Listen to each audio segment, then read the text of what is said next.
Welcome to the Leslie Monday Podcast, a show for lovers of all things science fiction in books, TV, and movies. Each week, we'll review something new or dive into an old favorite. So come join me. I'm Leslie, and it's Monday.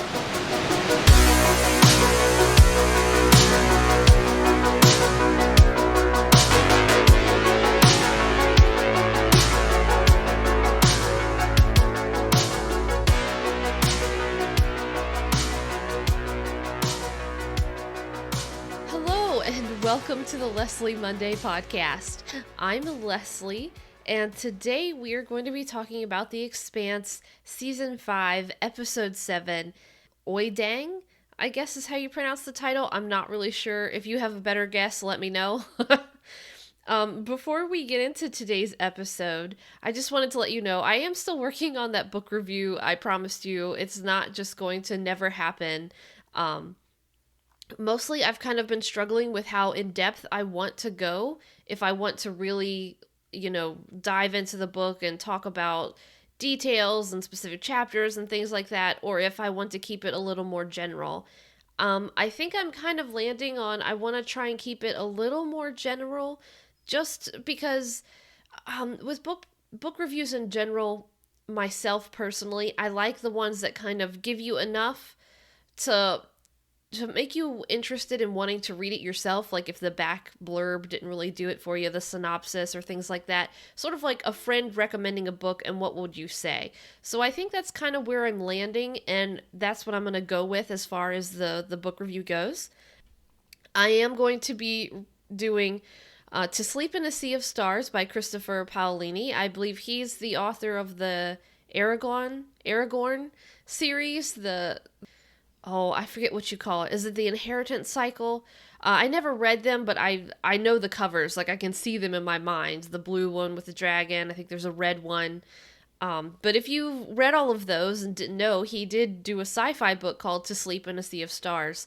And that is the book that I'll be reviewing. Hopefully, I will post it this week. If not, it will definitely be next week. And you can hold me to that and email me or send me comments like, Leslie, you promised this either this week or next, and we don't have it if it doesn't go up.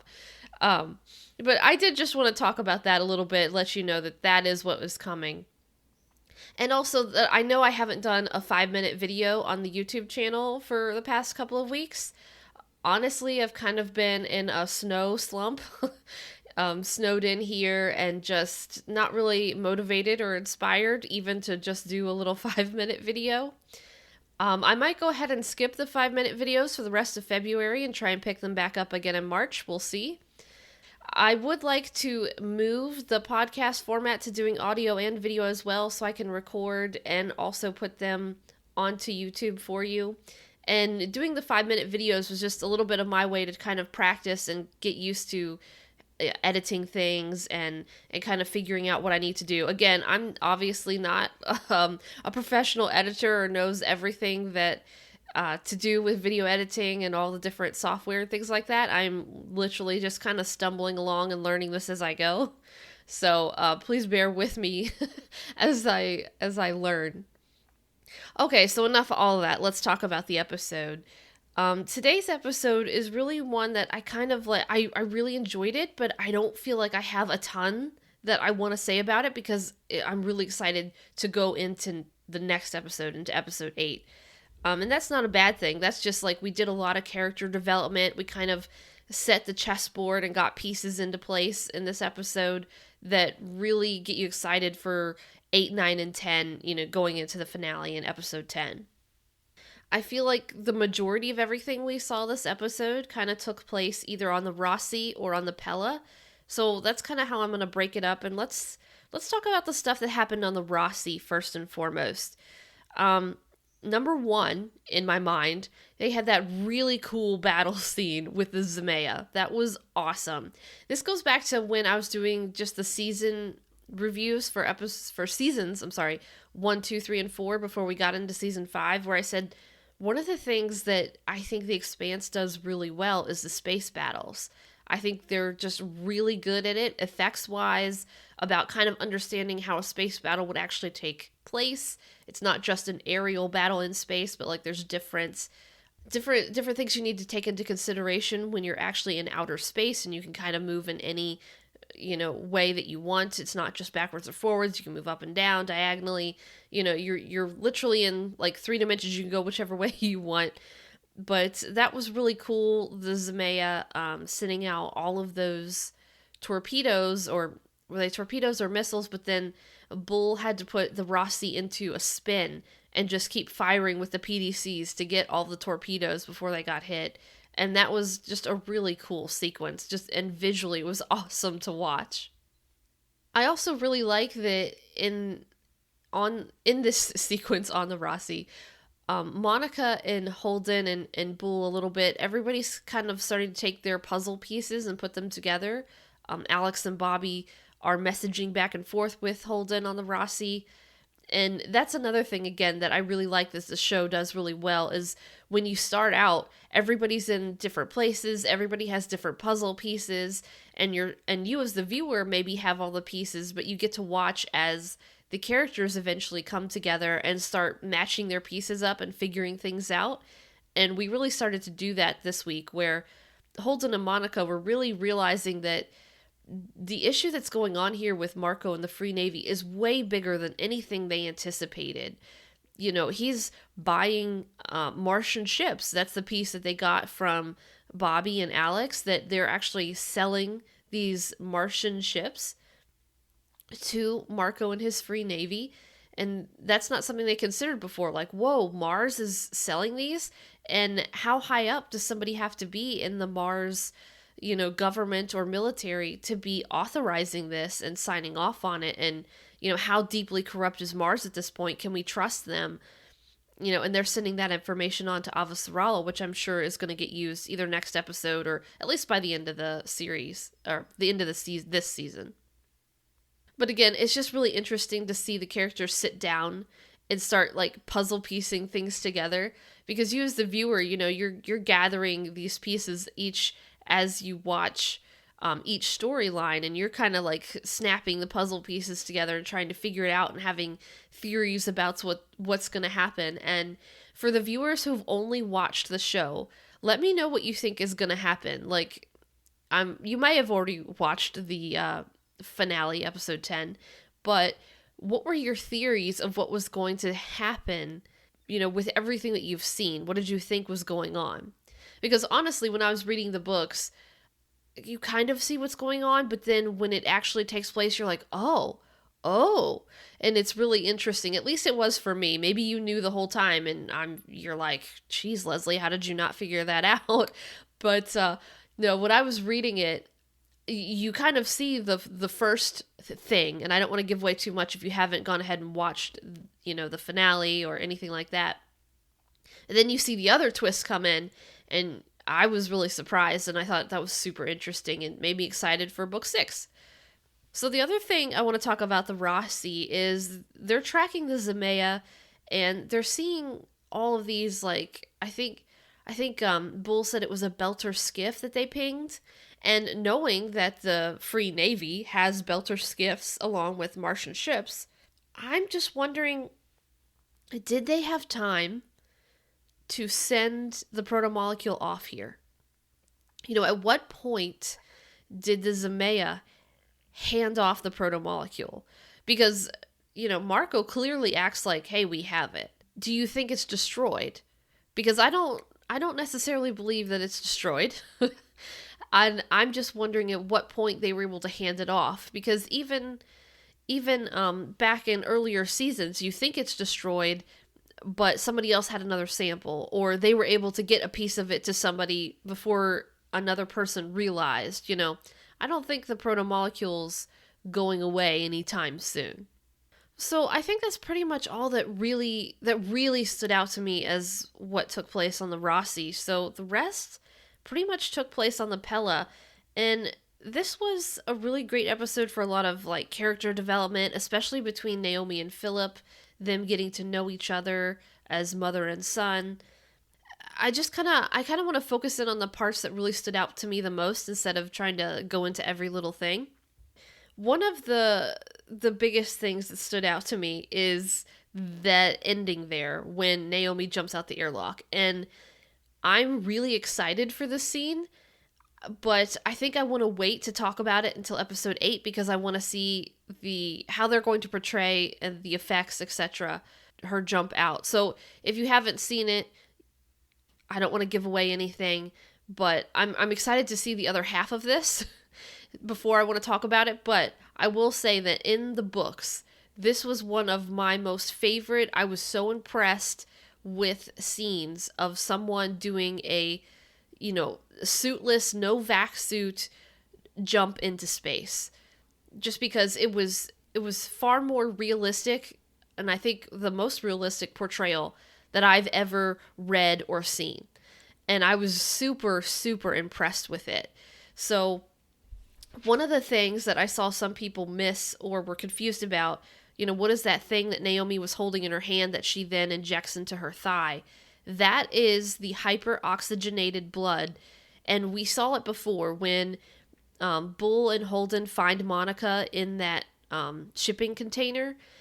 Holden gives Monica a dose of hyperoxygenated blood, and that is what Naomi is holding, and that's what she's giving to herself, because a lot of times sci-fi shows, and of course I know it's as we understand more science, but they'll show somebody like exploding as soon as they're exposed to space, or just like immediately burning up or something, some other ridiculousness that it's like, okay, I am not myself like a biologist or astrophysicist or MD or anything like that, but I have been fascinated by outer space since I was a little child.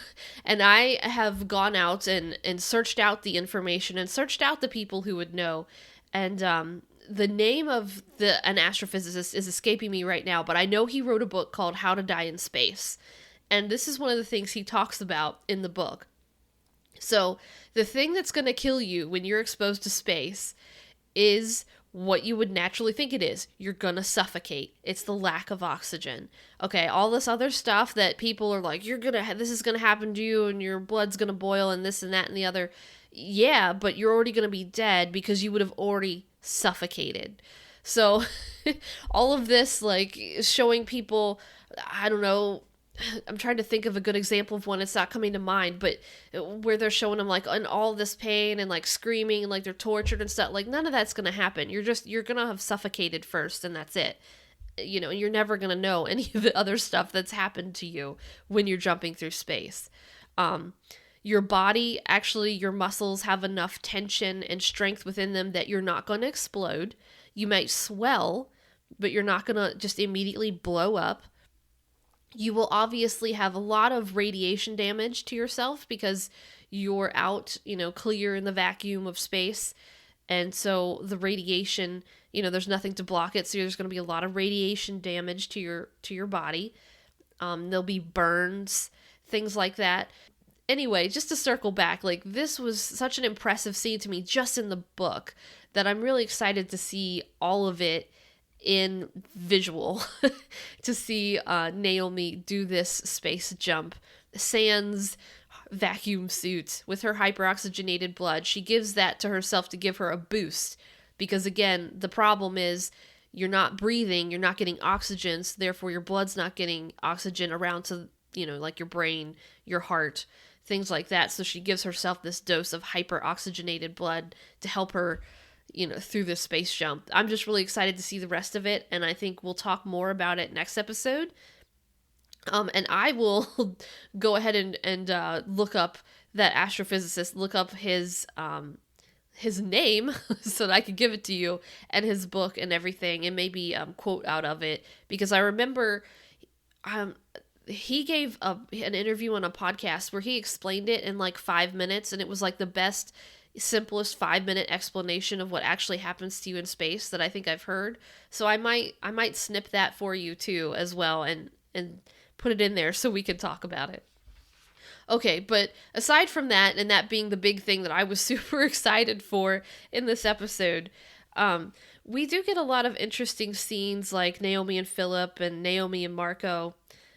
When Marco goes to talk to her in the brig, they're kind of facing off, but she says, you haven't killed me yet because you're starting to feel threatened. And I think that's true.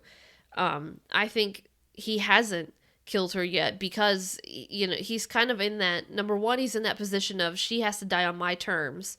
But also, if he goes ahead and just spaces her, how it's going to affect Philip, because he needs to manipulate the situation so that if or when she dies, he's still in with Philip. He's still, the great Marco who's saving the belt.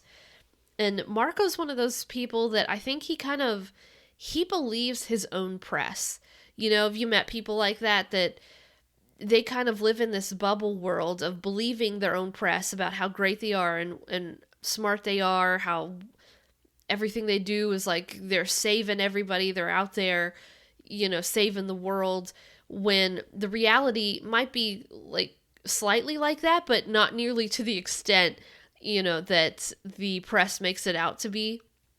So you might be out there doing good, but, according to the press, you're like, I don't know, give it a scale. Maybe that'll make it easier. Like you're a 10 and in reality, you're really like a 5 doing on your good works, things like that. But he really does believe it, and he believes it about himself. So especially when Naomi says that Jim is everything that you think you are, or try and pretend to be, that's definitely a threat to his ego. That's like, no, I'm the one who's saving the belt and everything, when it's really Holden. Like, come on, Holden's awesome.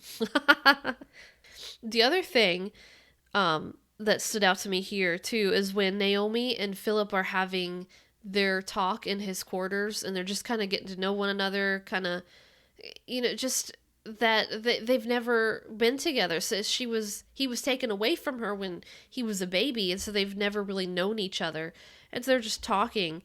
But Naomi is trying to tell him, how your father is, and he only cares about himself, and explaining to him Marco has that charismatic power that makes you feel like the center of the universe, that you get sucked in. And I mean, how many people you found yourself in a relationship where you realize like everything that you think is for them, everything that you think, feel, do, and want is because of that other person. You're so far gone into that other person, you don't even know who you are anymore. And that's how Naomi was in that relationship. And that's his power over people, that they want to please him so bad, or they want, his adoration or a smile from him or something, that he has that charismatic hold and sway over people that is so, so dangerous. And she's trying to explain that to Philip, and of course he's in the teenager, I'm my own man, I don't need him and I don't need you. And I think in that conversation, because the next time we kind of see it, Philip's going to Marco and he's saying, I want command of a ship, I want to do something for the cause. I think that conversation is one that kind of makes Philip question himself and kind of feel uncomfortable, and not uncomfortable in a sort of bad way, but when you're going through growth through something and suddenly you realize you're uncomfortable with how this feels, and you don't want to go through this and actually grow and get to the other side, that you retreat backwards into what's comfortable, what's known, what I understand. And so that's kind of what he does. And he goes back to his dad and he says, I want to do something for the cause, because I think Philip's starting to kind of realize and maybe empathize with his mom. So that's what makes him feel like, oh no, I can't be like her. I need to be like him, because I'm trying to get, make him proud of me and get this adoration from him, this good job. And he goes back to his dad, and we see how that goes.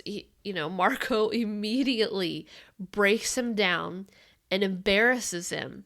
He throws every mistake that he's made back into his face. You brought Naomi here. She didn't die on the Rossi. She was then able to warn the Rossi that the reactor code was sabotaged, and then the Rossi didn't explode.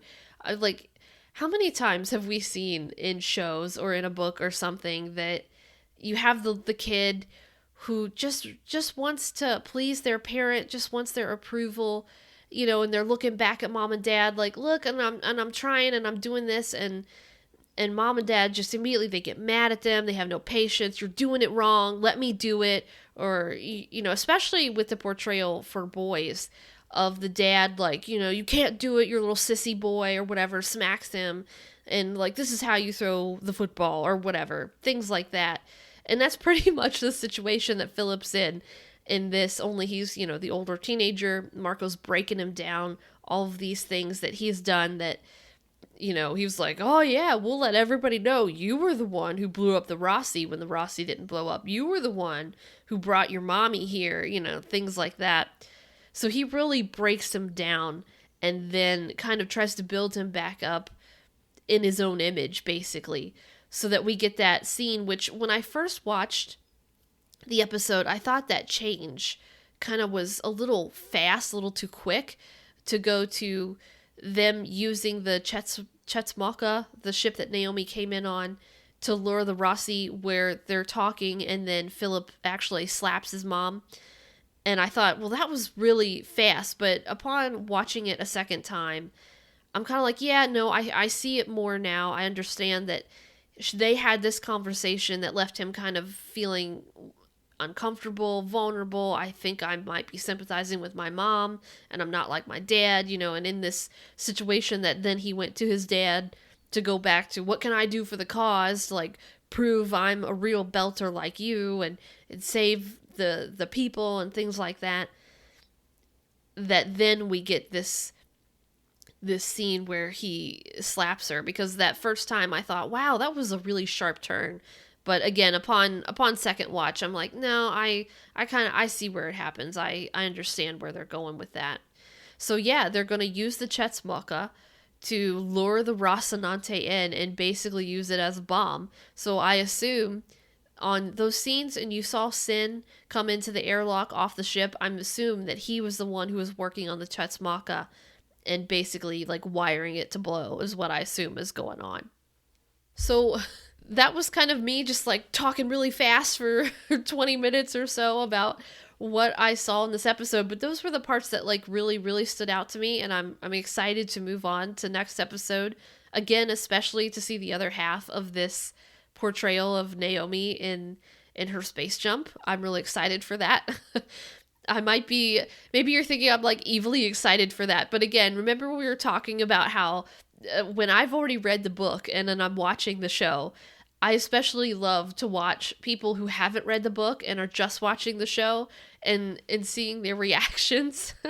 Maybe that's the author, the writer, aspiring writer in me. You need that mug that says I subsist on the tears of my fans when I kill off the characters, sort of thing. But let me know what you thought about this episode. And do you think Naomi is going to make it to the Chetsmaka, or do you think that she just... I forgot. No, you see her make it there. But do you think that she's going to make it off of there is what I meant. Sorry. That she's going to get out of there. She's going to get control of the ship somehow. How do you think this is going to turn out? All of our little players, our chess pieces, Holden, Naomi, Alex, Bobby, Amos and Melba, who we didn't see this episode, not season, this episode, Avasarala, like everybody on the chessboard's being put into place. So how do you think it's going to turn out? Let me know your thoughts. And again, if you all are watching WandaVision, if you like the Marvel shows, we are reviewing those over on the Critics Not Cynics podcast. So Patrick and I just recorded, and we did episodes 5 and 6, and I think it's really good discussion. And again, if you enjoy those, go head over to Critics Not Cynics and give them a listen. If you want to listen to, I believe we did episodes 3 and 4 on my podcast here. So if you don't want to leave my podcast stream wherever you're listening to it on Apple, Google, Spotify, iHeartRadio, YouTube, wherever, Podbean, you can go and listen to that episode where we reviewed it if you want to check out our thoughts.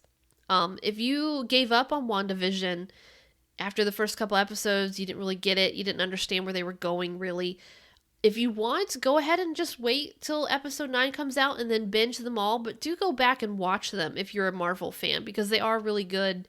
It's really interesting.